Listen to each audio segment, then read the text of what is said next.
So moving on to another way to represent data, this is a histogram, which looks like a bar chart. However, there's one key difference. So a graph that presents data in groups and ranges. So in this case, you are dealing with numerical values and numerical values. And the main difference is that there's no gaps on a histogram because you're dealing with a range of numbers rather than just one singular number at a time. So here's an example of a histogram. I want to kind of zoom in on here. Okay, so once again, here was our bar chart. It goes from numbers 1, 2, 3, 4, and that can be anything, right? So I gave the example of this could be colors versus how many people like that color.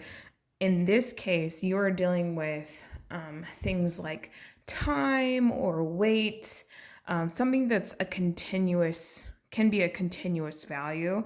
So in this case, notice how your little dash marks are now on the edges of your bar. It's because for this first section, those are all the numbers between 0 and 10. Okay.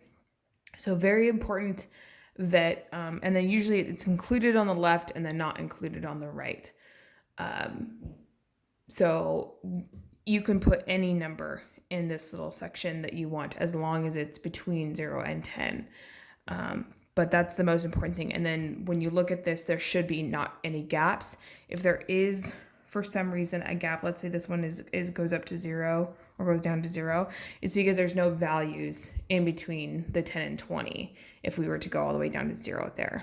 Okay, so when you represent this data, it could, let's zoom back out here, it could present some information about your data when you're looking at it. So in specific, we are going to look at something called a skew.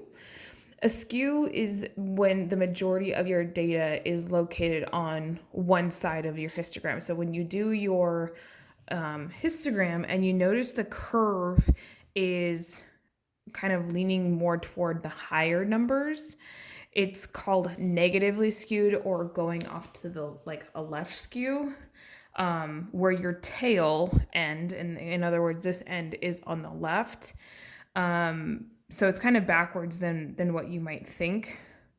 This one is a normal distribution, kind of looking like a bell curve. And then this one would be right or positively skewed, where your tail is on the right. Okay.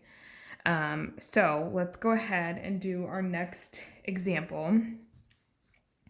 We are having a scenario of 37 teachers are asked how many minutes it takes them to eat lunch. Okay, so in this case, we're dealing with a measure of time. And usually when it's like time or weight, typically they're going to ask you to draw a histogram for that when it's something that's continuous data. So in this case, we have our 37 teachers, and here's the numbers that go with those 37 teachers. And you can tell that there's a large number here. If I was to create a frequency table for this, and I wanted to go, 1 and then 2 and then 3, you'd have 16 rows. That would be a lot. In this case, we're going to go ahead and group some of these time segments together, and that way you don't have such a large table. Okay, so what we're going to do is we're going to first construct a frequency table, and they gave us the ranges in which to focus on, they would be domains. But so my first section is going to go from 0 to 4 included. So I think I misspoke. Looks like it's going to be included on the right and then not included on the left. But when you look at your frequency table, it should be pretty clear. So let's go ahead and do that. And this frequency table is going to be a little bit smaller than the last one because the ranges, the time ranges are so small, grouped together. So this is time, and this is minutes. Okay, and this is the frequency. So my time is going to go from 0 to 4 included. 4 not included because it's going to be included up in this top row, to 8. 8.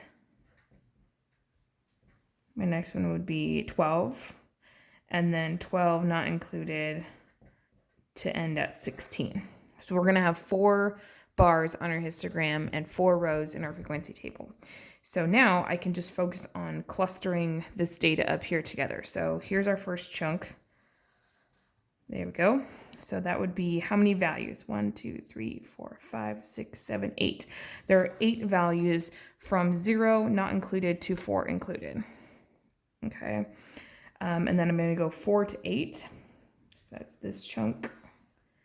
1, 2, 3, 4, 5, 6, 7, 8, 9, 10, 11, 12, 13. Do the next one to 12. Those 4. So 4, 5, 6, 7, 8, 9, 10. And then our last chunk. 1, 2, 3, 4, 5, 6, 7. So if I did this right, all of these should add up to 37.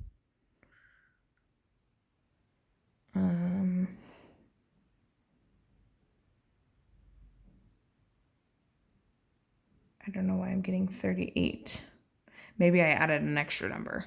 So obviously this is handwritten, it's not from a book. So maybe I counted wrong when I wrote out my notes, but we'll go with it. So there's our frequency table. Now we're going to go ahead and draw a histogram for this frequency table. So once again, we're going to label going up. So I went from 0 to 4 to 8 to 12 to 16. And I think your 0 can technically start on the end here as well. So 0, we're going to go, I think we're going to go by 4s. Actually, we go up to 13. 1, 2, 3, 4, 5, 6, 7. Yeah, we can go by 2s. 4, 8, 12. There we go. Okay. So from 0 to 4, we have 8. And remember, your bars are going between your 2 dash marks. Okay, 13. Go, I think, up to here. 10. And then 7. And there we go. There's our histogram. Okay, no gaps. So this is time in minutes, and this is still frequency. Okay. This doesn't have a whole lot of like curve to it. If I had a guess as to which one this one could be, it might be skewed a little bit positively or to the right, but it looks pretty normal to me, normal distribution.